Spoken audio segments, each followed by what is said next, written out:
Kevin Gordon here from AutoSavant.com, coming to you from the 2013 Scion FR-S, the sister car to the Subaru BRZ. So the new joint venture between Toyota and Subaru has created this little sports coupe. And a couple things before we get started. One, I'm not going to go through all the facts and figures. I'm not even going to tell you how many horsepower this thing makes. Let's face it, if you want to see that kind of stuff, there's many other places to go find it on the web and on YouTube these days. Two, we are suffering the after effects of Hurricane Sandy, and as a result, the driving conditions are, I guess you could say, mixed at best. So you'll notice that the sound isn't quite what it normally is, at least for most of our videos. But I want to spend the next 10 minutes or so going through really just what it's like to drive and live with the FR-S, and really in a lot of ways it's BRZ cousin. So we'll get started. After you spend some time with the FR-S, I think you can find that it can be best described as a car that requires you to drive it deliberately. And it might be a weird description of a car, but that's really what it is. Everything about the car feels like it has a bit of purpose, even though it's really a lightweight, not super powered sports coupe. Everything about it has sort of a heft to it that makes it feel really pretty good. You know, the gear shifter and the transmission is not the most elegant of things. It doesn't have that sort of Honda S2000 snickiness to it. It's got a bit of a notch to it, but everything's firm and everything's positive about it, and that's a good thing. The steering winds up being the same way. You know, it doesn't feel artificial the way so many systems do these days. It's quick from a ratio and rack perspective, provides good feedback about what's going on with the front end. Really very positive experience there. The suspension tuning of the car is clearly firm, I think would be the easiest way to put it, but it's not harsh, and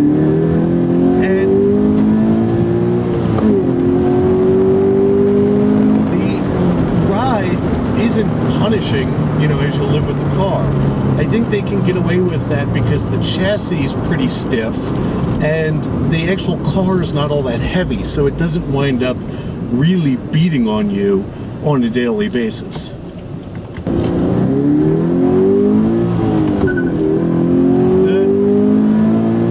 driving position in the FR-S is just about everything you could hope for. You get a really excellent pair of seats. For not having Recaro stitched on them anywhere, they really are about all you could hope for in a set of sporty seats. The support's good, but they're not so confining they're uncomfortable. You get adjustment for both height and fore and aft adjustment. The headrests are adjustable separate from the rest of the seat back. The steering wheel is manually adjustable from both reach and rake, so that manual adjustment of reach is really a friendly surprise. I was, in all honesty, a bit shocked to find it when you open up the adjuster on the steering wheel, and the fact that this thing pulls in and out is really nice.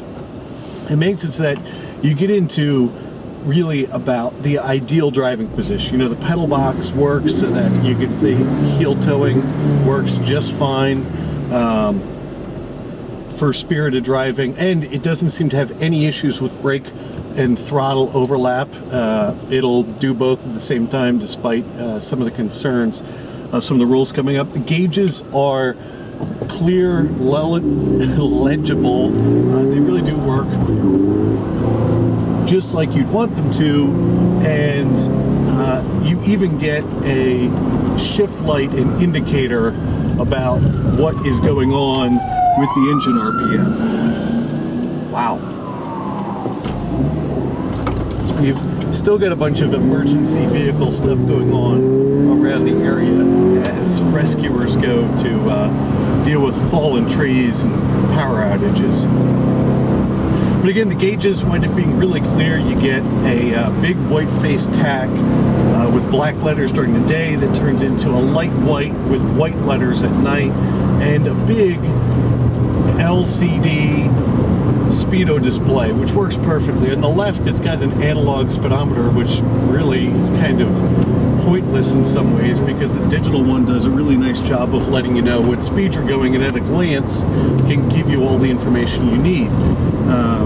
Same thing goes for the shift light or the rev light that's in the car. You get a solid red as it gets close to red line, and then a blink as it actually gets very close to red line. So again, a good indicator about what's going on with the engine, with really no need to look down and see what's happening. So the point of all of this seems to be that really they focused on making this very much a driver's car, and that's a really nice thing. Everything about it is simple. You get simple, normal headlights. You get simple, normal windshield washers, window wiper switches. All that stuff doesn't have anything automatic about it, but it all works just as you expect. You get automatic up and down power windows. That seems to be about where the extent of the luxury ends.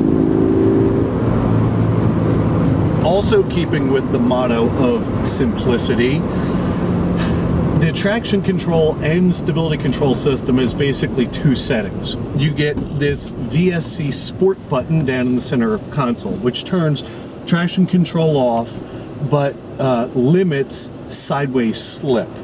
But right next to it on the left is the full everything off button, which my commendations to Toyota/Subaru, they've made it so that it really is only about a 3 or 4 second push to turn the whole thing completely off. I mean, it's in your hands at that point. Even if you get it crooked in the corner and slamming the brakes, nothing turns back on. The car is completely in your hands, which is really what you want in something like this. One other very important note about the car is the inclusion by default of a limited slip rear differential. This one in this car is as quick to lock up as I think any I've experienced in quite a while. It really does a very, very positive job of engaging both wheels almost instantaneously. I mean, when you're in a corner and get on power, you almost feel like both rear wheels have locked together and now are acting as a single unit. It might not be the most elegant of solutions, but if you're interested in driving this thing around a little crooked from time to time, really you wouldn't want anything different except for potentially welding the whole damn thing together. So other things as we sit here stopped at a traffic light, you know, fit and finish in here isn't anything to write home about, but all the surfaces at least have graining on them. This stuff on the dash, on the door panels is padded, and you know, it's pleathery in nature, but the seats are cloth, and I don't know why you'd ever put anything but cloth seats in a car like this. They're grippy, comfortable, they stay cool because they actually breathe. They really are wonderful, and everything else, you know, the door handle, the shift knob, the steering wheel, all the pieces that you wind up touching on a frequent basis feel upscale. And in a car that comes in, you know, $25,000, they've really done a pretty nice job ensuring that the pieces that you're going to live with and touch on a daily basis feel a bit special. From an electronics perspective, the only other thing you get is the Scion standard Pioneer radio at this point. It sounds okay, you know, it's got a little bit of bass to it. It's not exactly high fidelity, but it works. And I will say that the phone connection piece of it and the Bluetooth piece of it has worked flawlessly, actually. It's one of the better Bluetooth connecting systems that I've dealt with recently. And, you know, even though it's just a text display, everything you can connect to and deal with no issues at all. So here we've got another roadblock as the result of downed trees and power lines.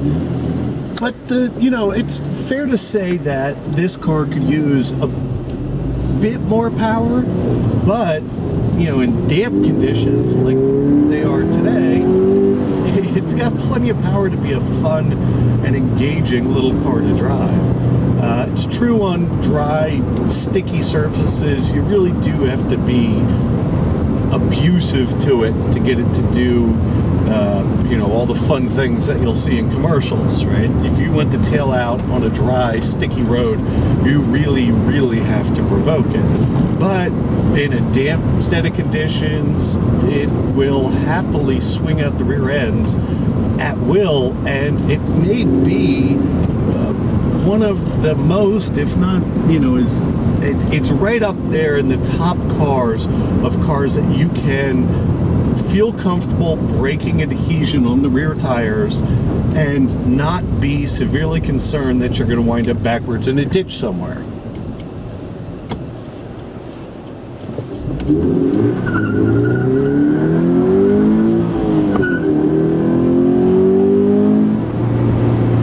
I've had the chance to drive this car in automatic trim on the track, and I was very happy with how neutral it winds up being from handling and chassis platform. It isn't a car that they've just baked in a pile of understeer to keep it safe for the masses.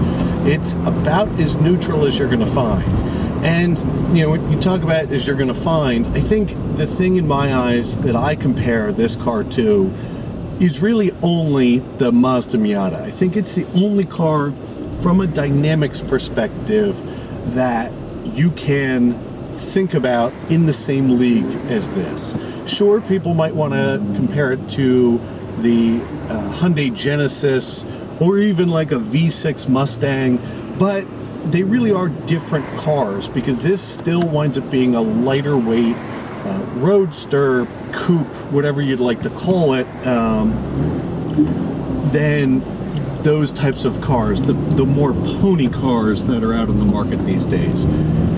This, compared to the MX-5 Miata, it's an interesting comparison. Sure, the Miata, because it's a little bit smaller and a little bit lighter, may win on some dynamics perspectives. You know, the Miata, you really do end up sitting on the rear wheels, where this, you do sit a bit more in the middle of the car because it has rear seats. Now, the rear seats are not highly usable, but I will say that I stuck a car seat in one and took around my 3-year-old in the back, and that worked just fine. So in a pinch, at least you can use it as a bit more of a practical car than the Miata.